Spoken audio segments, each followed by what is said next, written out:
আমি একজন website designer. Website design করার ক্ষেত্রে এআই জেনারেট করা পুরুষের ইমেজ ব্যবহার করে থাকি, এতে কি আমার কোনো গুনাহ হবে কিনা?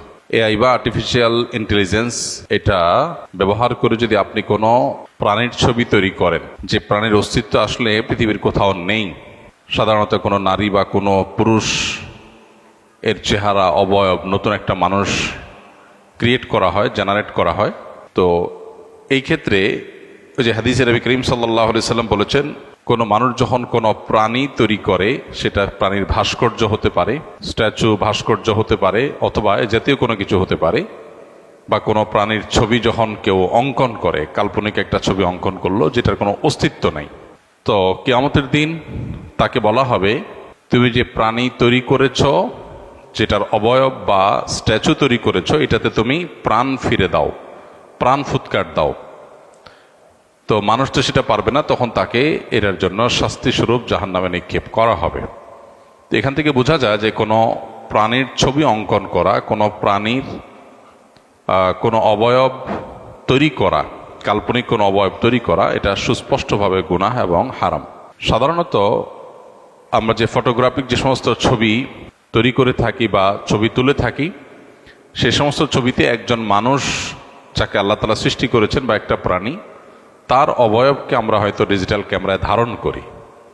এটা অনেক ক্ষেত্রে একটা মানুষকে আয়নায় যেরকম দেখা যায় অনেকটা সেরকম, কিন্তু যখন সম্পূর্ণ নতুন একজন মানুষের ছবি বা অবয়ব তৈরি করা হয়, যেটার কোনো অস্তিত্ব পৃথিবীতে নাই, যেটা এআই এর মাধ্যমে আজকাল করা হয়, সেটা আসলে সম্পূর্ণ নতুন একজন মানুষ সৃষ্টি করার যে প্রচেষ্টা বা একজন মানুষের অবয়ব সৃষ্টি করার যে বিষয়, এটা তার মধ্যে পড়ে যায়। এজন্য এই বিষয়টি অনুচিত এবং নাজায়েজ হবে, এবং এটা থেকে যথাসম্ভব দূরে থাকা উচিত।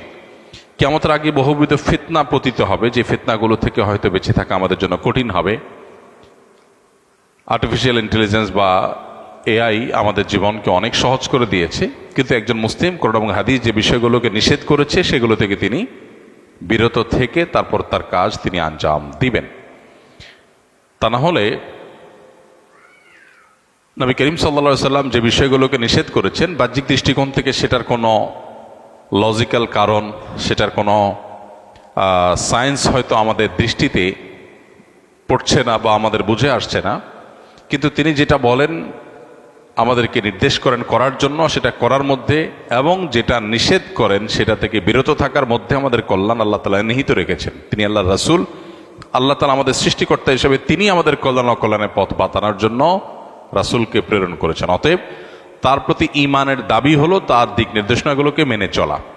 কিয়ামত যত নিকটবর্তী হবে, ঈমান ধরে রাখা তত কঠিন হবে, তত চ্যালেঞ্জিং হবে, বহুবিধ ফিতনা আসবে, এক এক ফিতনা মানুষের ঈমানকে দুমড়ে মুচড়ে শেষ করে দিবে। তো এইরকম একটা কঠিন সময় বিশেষ করে এখন আমরা পার করছি। সময় যত অতিবাহিত হবে, সামনে যাবে, তত আরো বেশি ফিতনা পৃথিবীতে পতিত হতে থাকবে। এরকম ফিতনা সংকুল সময়ে মানুষের জন্য ঈমান ধারণ করা কঠিন হবে। নবী সাল্লাল্লাহু আলাইহি ওয়াসাল্লাম সেটা 1450 বছর আগেই বলে গেছেন। অতএব এরকম সমাজের মধ্যে আমরা যারা বসবাস করছি, তারা ফিতনা যেন আমাদের ঈমানকে নষ্ট করতে না পারে, সেজন্য কোরআন এবং হাদিস আমার বুঝে আসুক বা না আসুক আঁকড়ে ধরা, এবং পৃথিবীর বিভিন্ন রকমের ফিতনা, লজিক্যাল এবং সায়েন্সের উপর অতিরিক্ত লজিক্যাল ইস্যু এবং সায়েন্সের উপর অতিরিক্ত নির্ভরশীলতা, এটা মানুষকে অনেক সময় ইসলাম থেকে বিচ্যুত করার দিকে নিয়ে যেতে পারে। সেই জায়গাটাতে আমাদের ফোকাস এবং মনোযোগ দিতে হবে।